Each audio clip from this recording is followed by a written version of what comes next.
Bonjour à toutes et à tous. Aujourd'hui, nous vous présentons notre article intitulé L'impact de l'éducation sur le développement économique et humain dans une économie de savoir. Ce travail a été réalisé dans le cadre du module Économie de savoir, sous l'encadrement de Madame Fatem Zahra Talbi El-Alami.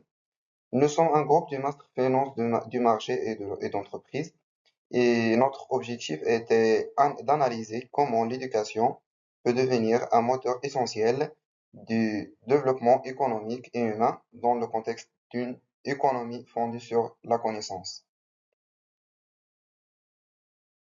Notre démarche s'est articulée autour d'un travail collaboratif et structuré.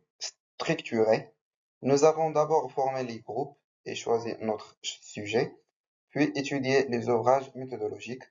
Chaque semaine, nous avons travaillé sur une étape précise, de la sélection du sujet à la formulation de la problématique jusqu'à la rédaction et la révision finale de l'article. Ce rythme régulier nous a permis d'améliorer nos compétences rédactionnelles, analytiques et de renforcer la cohésion du groupe. Le monde actuel est marqué par la mondialisation, la révolution technologique et des mutations économiques rapides. Dans ce contexte, la capacité d'un pays à valoriser son capital humain devient un facteur clé de sa prospérité. Nous avons donc cherché à répondre à la question centrale: dans quelle mesure la qualité du système éducatif est-elle essentielle pour construire une économie du savoir et une économie du savoir capable de soutenir un développement durable. Nous avons également exploré comment l'éducation peut réduire les inégalités, et quels leviers et les politiques publiques peuvent mobiliser pour renforcer son impact. Pour répondre à cette problématique, nous avons adopté une approche comparative entre le Maroc et la Corée du Sud sur la période 2014-2024. Notre analyse s'appuie sur des données de la Banque mondiale, de l'UNESCO et de l'OCDE. La méthode combine trois dimensions: une approche conceptuelle, une analyse empirique des indicateurs, éducation, recherche et développement, innovation, emploi, et une mise en perspective stratégique. L'objectif est de comprendre les différences de trajectoire entre ces deux piliers et d'en tirer des leçons utiles pour le Maroc. Alors, sur cette diapositive, nous avons cherché à comparer deux modèles éducatifs très contrastés, celui du Maroc et celui de la Corée du Sud. L'objectif était de comprendre comment la qualité du système éducatif peut influencer directement le développement économique et humain. D'après les résultats des tests PISA en 2018, les élèves sud-coréennes obtiennent des scores nettement supérieurs à ceux des élèves marocains, que ce soit en lecture, mathématiques ou sciences. Cela illustre l'efficacité d'un système éducatif axé sur la rigueur, la continuité et la valorisation du capital humain. De plus, lorsque nous observons les dépenses en recherche et développement entre 2014 et 2024, la Corée du Sud consacre plus de 4% de son PIB à la recherche, contre moins de 1% pour le Maroc.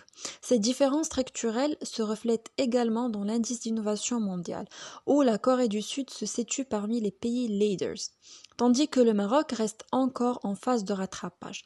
Donc, en somme, cette comparaison, il met en évidence que l'investissement dans l'éducation, la recherche et l'innovation est un levier déterminant pour bâtir une véritable économie du savoir. Passons maintenant aux principaux résultats et implications. Alors, dans ce slide, on peut résumer les principaux enseignements tirés de notre étude comparative. Premièrement, nous avons confirmé le rôle central de l'éducation comme moteur du développement économique et social. Ensuite, nous avons compris que l'innovation et la recherche et le développement sont des catalyseurs essentiels pour transformer les connaissances en valeur économique. Et enfin, notre approche comparative a permis de mettre en perspective les écarts entre les deux pays et de dégager des pistes d'amélioration concrètes. Concernant les implications, trois axes ressortent clairement. Premièrement, renforcer l'investissement éducatif, notamment dans la formation des enseignants et les infrastructures. Deuxièmement, promouvoir la recherche et l'innovation en soutenant les partenariats universités-entreprises.